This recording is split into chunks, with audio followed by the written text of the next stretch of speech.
Te doy la bienvenida al podcast de Innocabi, donde mis invitados y yo compartimos experiencias, estrategias, herramientas y modelos de negocio para aportar ideas que te ayuden a potenciar tu empresa o iniciarte en el mundo del emprendimiento. En innocabi.com encontrarás todas las herramientas, contenidos y estrategias que te ayudarán a convertir tu idea en un negocio real. Te propongo un camino apasionante para lanzarte que puede empezar con uno de mis libros, con el curso online de Lean Startup o uniéndote al Club de los Ágiles, una mentoría grupal para mentes inquietas, para personas que están dispuestas a invertir en su proyecto y convertirlo en un negocio real.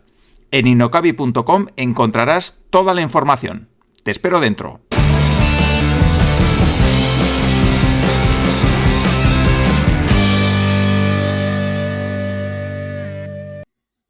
Hoy he pensado hacer un episodio especial hablando o más bien respondiendo a algunas preguntas que han surgido estos días en varios directos que he hecho en Instagram con personas, de mi entorno que conozco y también en algunos cursos que estoy dando y que son preguntas que me parecen muy interesantes y que merecen un episodio en el podcast, así, sin rodeos. Así que voy a dar respuesta a esas preguntas, voy a citarlas primero y luego las respondo. La primera pregunta es: ¿cuáles son los errores más comunes que cometen los emprendedores al lanzar una startup y cómo evitarlos? Bueno, uno de los errores principales y que con mucha frecuencia hablo de él es el hecho de no segmentar o no segmentar correctamente, porque a veces sí que segmentamos los emprendedores cuando vamos a lanzar una idea de negocio, pero no lo hacemos de la manera más correcta. Otras veces, lógicamente, directamente no segmentamos, con lo cual el error todavía es mayor. Y el hecho de no segmentar supone que cuando vamos a lanzar campañas de marketing para llegar a ese público objetivo, no saber quién es ese público objetivo al que vamos a llegar o al que queremos llegar hace que nuestro mensaje se diluya y hace que nuestro mensaje sea vacío, que sea tan general que al final no acaba llegando a ninguna persona de las que nos gustaría que llegue y que realmente se confunda con el ruido que tenemos habitualmente en Internet. Entonces, el hecho de segmentar hace que nos enfoquemos en un nicho de mercado concreto, en un perfil de personas concreto y que sepamos de una manera mucho más precisa cuál es el mensaje que queremos lanzar a esas personas, cómo es el tono de nuestra marca para llegar a esas personas o cómo debe ser y si vamos a hacer campañas de marketing, pues cómo queremos que sean esas campañas. Estarán mucho mejor definidas, estarán mucho mejor planteadas y podremos medir de una manera mucho más sencilla los retornos y si lo estamos haciendo correctamente porque obtenemos resultados, ¿no? Al final, yo creo que ese es uno de los principales errores. Otro error muy habitual también es el hecho de, tardar mucho en salir al mercado, ¿no? Eso de enfrentar nuestra idea al mercado nos suele dar bastante reparo y lo que solemos hacer es dilatar en el tiempo al máximo posible ese momento en el que enfrentamos nuestra idea de negocio al mercado. Para eso, la mejor manera es crear prototipos, pequeños test, pequeños experimentos que nos permitan validar ciertas hipótesis de nuestro modelo de negocio y con eso ir avanzando poco a poco y comprobando si ese modelo de negocio, si esa idea de negocio que tenemos en nuestra mente tiene sentido o no. El hecho de plantear experimentos llevado o dándole una vuelta de tuerca sería llegar a ese producto mínimo viable. Ese producto mínimo viable que para mí es un producto donde resuelve al menos una funcionalidad, la principal funcionalidad que quieres resolver con tu producto o con tu servicio, y donde ya puedes incluso pedir que te paguen. Entonces podría ser una preventa donde los usuarios ya de verdad demuestran que quieren ese producto o ese servicio que estás ofreciendo.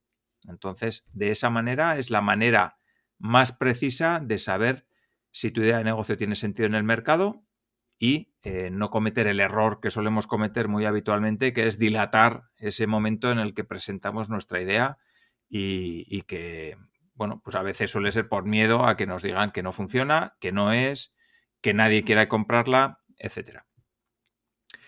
Vale, pues yo creo que esos son los dos principales errores. La segunda pregunta que habitualmente me están haciendo es cómo validar una idea de negocio de forma efectiva cuando tienes recursos limitados. ¿Qué pasos básicos seguirías para obtener las primeras métricas de interés sin hacer grandes inversiones? Bueno, ¿cómo validar una idea de negocio de forma efectiva cuando tienes recursos limitados? Pues al final es intentar hacer pequeños experimentos que nos permitan validar esa hipótesis que nosotros queremos testar.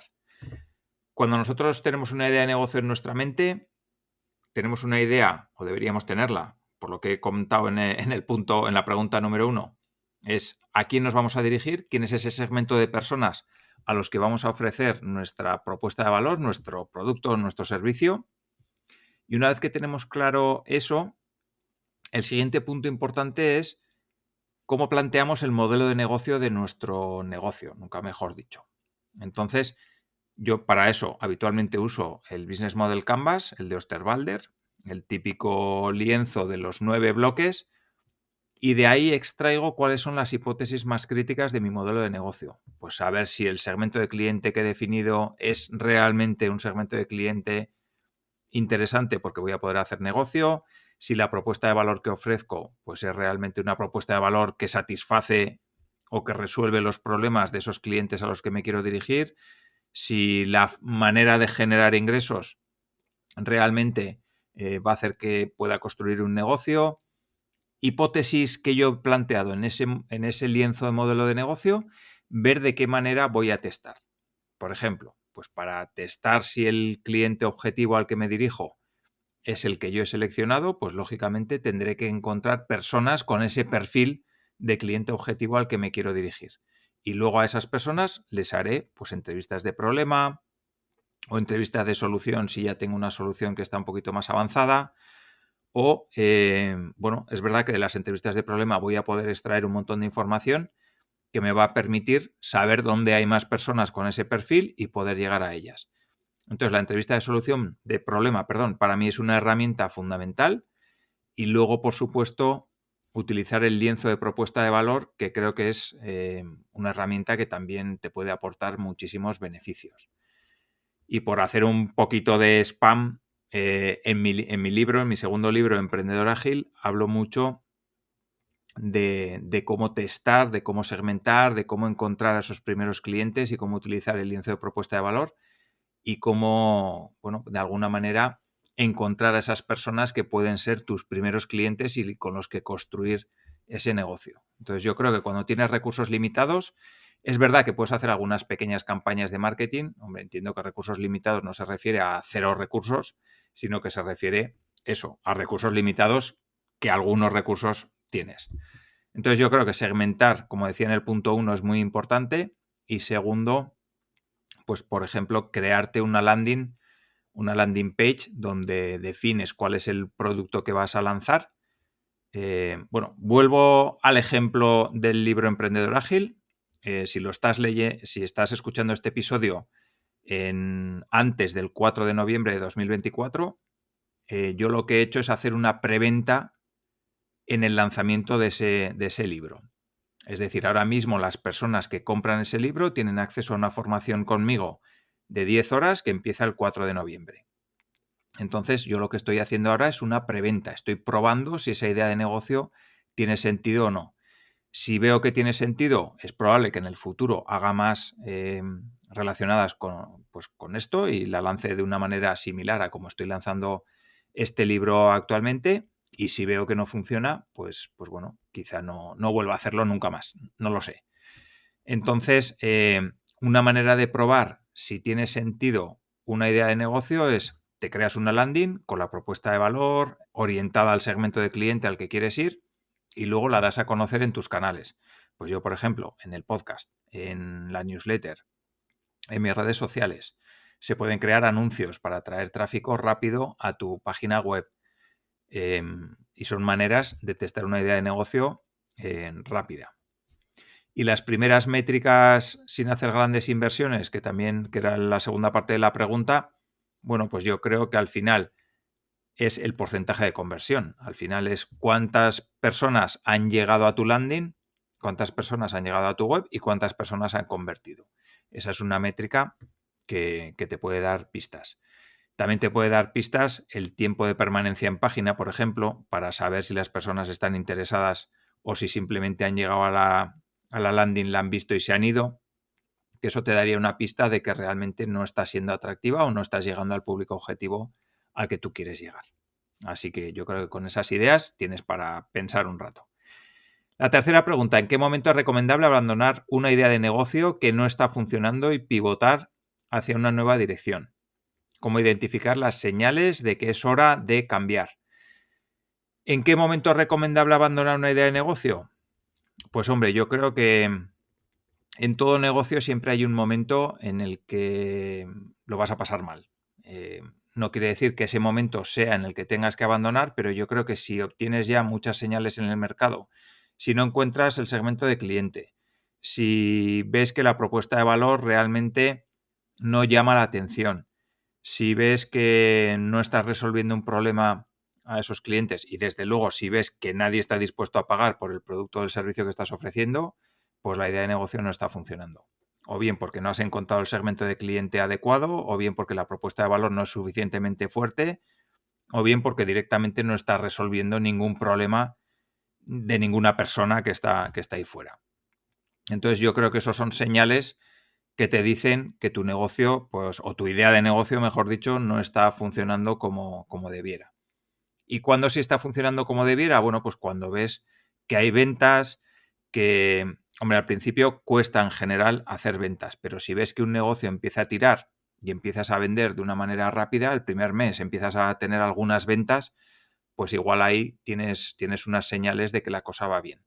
Si el primer mes, el segundo mes no tienes ninguna venta, pues yo me empezaría a preocupar. Sobre todo si sabes que estás llegando al perfil y al público objetivo al que tú quieres llegar. Si quieres vender unas zapatillas para jugar a baloncesto y solamente llegas a futbolistas, pues seguramente nadie te vaya a comprar, ¿no?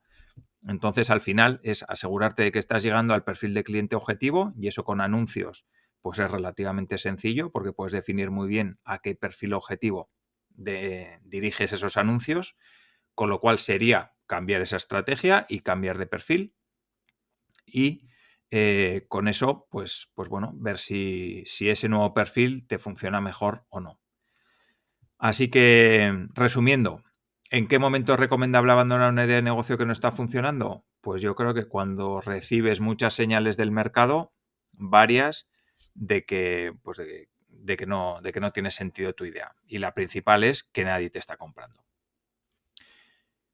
Cuarta pregunta, ¿cómo gestionas el equilibrio entre rapidez y calidad al implementar los primeros productos mínimos viables y cómo afecta esto a la percepción del cliente? Esta es una pregunta muy interesante porque es un dilema muy habitual cuando lanzamos un producto mínimo viable y es especialmente cuando hablamos de producto, porque el compromiso entre cómo de avanzado es mi producto, cómo de avanzado es el diseño de ese producto y la funcionalidad que quiero solucionar y que para el cliente sea suficiente tanto la calidad del producto como cómo resuelve ese problema que tiene, yo creo que ese compromiso siempre es una línea bastante difusa. No hay un momento que digas hasta aquí. Hombre, sí hay un momento porque lanzas el producto mínimo viable, pero quiero decir que saber dónde está ese momento, al final tienes que decidirlo tú. Y yo creo que es el momento en el que tienes un producto que resuelve una necesidad. Luego, a partir de ahí, aportar más calidad que realmente no le aporte beneficio a la solución, yo creo que ahí estaría el límite. No sé, especialmente se ve pues, en un producto, no sé. Ahora que estoy hablando aquí al micrófono, pues imagínate que yo quiero vender micrófonos. ¿En qué momento el diseño del micrófono pasa de ser una cutrez que nadie me va a comprar este micrófono porque es muy cutre y porque es un producto mínimo viable en toda regla, o ni siquiera llega a producto mínimo viable porque el diseño es muy malo, a cuánto trabajo en ese diseño para que el producto ya sea aceptable en cuanto a calidad y en cuanto a apariencia? Pues yo te diría que si el producto funciona bien, lo primero, que la funcionalidad y la calidad del producto, en este caso si hablamos de un micrófono, pues que recoja bien el sonido y que tenga la calidad suficiente. y luego a partir de ahí yo le daría la calidad mínima. ¿Por qué? Porque la calidad en cuanto a aspecto, me refiero al diseño mínimo para que los primeros early adopters, es decir, esas personas a las que les vas a resolver el problema, lo aceptan. Y eso, pues en teoría, no debería hacer que te pases un año diseñando la mejor carcasa del producto o del micrófono en este caso, si realmente no estás solucionando un problema que merezca la pena. Entonces yo creo que el equilibrio entre rapidez y calidad al implementar ese producto mínimo viable estaría ahí. Que resuelva una funcionalidad o la principal funcionalidad, eso sí o sí, el producto mínimo viable tiene que tenerlo. Y luego a partir de ahí, pues si hablamos de un producto, pues que sea un producto que tenga una calidad y una apariencia que lo haga medianamente profesional. Y si hablamos de un servicio, pues yo creo que con tener la posibilidad.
Y la cuarta pregunta, ¿cómo gestionas el equilibrio entre rapidez y calidad al implementar los primeros productos mínimos viables y cómo afecta esto a la percepción del cliente? Vale, pues esta es una pregunta muy, muy interesante y que, bueno, nos ha surgido a muchos emprendedores y estoy seguro de que seguirá surgiendo a muchos que vengan en el futuro. Y para encontrar el equilibrio adecuado entre rapidez y calidad con un producto mínimo viable es fundamental entender cuál es el propósito de ese producto mínimo viable, es decir, cuál es la hipótesis de tu negocio que quieres validar con ese producto mínimo viable. Es decir, si ese producto mínimo viable quiere resolver una funcionalidad fundamental, tu producto mínimo viable debe resolver esa funcionalidad. La calidad estética, digamos, de ese producto, pues podrá ser secundaria. Lo importante es que resuelva el problema. Si lo que quieres validar con ese producto mínimo viable es, por ejemplo, el precio, porque tienes diferentes rangos de precio que quieres para tu producto o tu servicio, pues es verdad que el producto mínimo viable puede incluso tener la funcionalidad mínima y fijarse menos en lo que es el aspecto físico o tener diferentes aspectos físicos para valorar y para hacer diferentes test en el mercado de diferentes rangos de precio. Pero lo importante es eso, es pensar qué hipótesis quieres validar y centrarte en ella bueno, pues para plantear ese producto mínimo viable. Luego también es importante, si vamos a lanzar un producto, priorizar la experiencia de usuario. Aunque podamos pensar en que la calidad del producto mínimo viable no tiene que, la calidad, la apariencia física no tiene que ser tan importante, ni estar tan bien definida, ni tan pulida, ni tan acabada, por decirlo de alguna manera, sí que es verdad que tiene que tener un mínimo para que sea funcional, para que sea usable, para que el usuario encuentre ese producto agradable de usar. Aquí, claro, trabajar con un ejemplo concreto ayudaría mucho, ¿no? Pero Pero bueno, en general yo creo que el balance es ese, ¿no? Que la funcionalidad junto con la experiencia de usuario sea buena.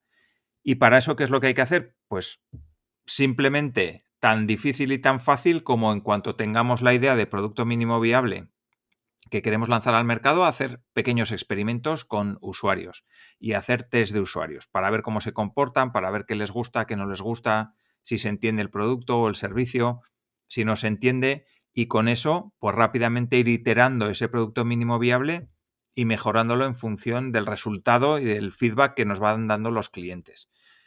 De manera que no me preocuparía tanto en cuál es esa delgada línea o difusa línea entre la calidad y la funcionalidad del producto. Me centraría en la funcionalidad y luego me centraría en sacarlo al mercado lo antes posible para poder testarlo con clientes reales y así poder ir mejorando el producto cuanto antes. Así que estas serían las 4 preguntas que he seleccionado. Espero que las respuestas te den algunas pistas si tienes una idea de negocio. También quiero animarte a que entres en innocabi.com y, por supuesto, hasta el 4 de noviembre, si quieres formar parte de esas personas que se han unido al lanzamiento de mi nuevo libro, Emprendedor Ágil, porque a emprender se puede aprender, pues te animo a que lo hagas. En innocabi.com, en el menú principal, verás una pestaña que pone el método y ahí está.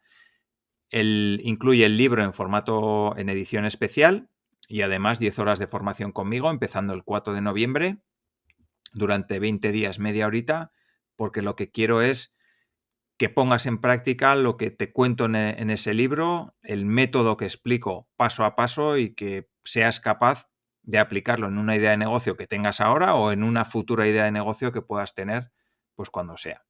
Así que te animo a entrar en innocabi.com. Y además el precio pues es realmente asequible porque son 111 euros. He querido poner un precio para que cualquier persona que tenga interés en emprender pueda acceder y se lleve el libro en edición especial más esas 10 horas de formación conmigo. Así que lo dejaré en las notas del programa. Darte las gracias y nos vemos en el siguiente episodio. Un saludo.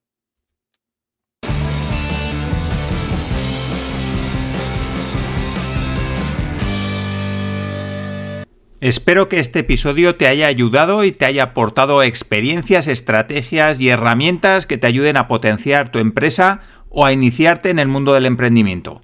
Recuerda que en innocabi.com encontrarás todas las herramientas, contenidos y estrategias que te ayudarán a convertir tu idea en un negocio real. Puedes empezar con uno de mis libros, con el curso online de Lean Startup o uniéndote al Club de los Ágiles, una mentoría grupal para personas que están dispuestas a invertir en su proyecto y convertirlo en un negocio real. Toda la información en las notas de este episodio y, por supuesto, en innocabi.com. Nos vemos dentro.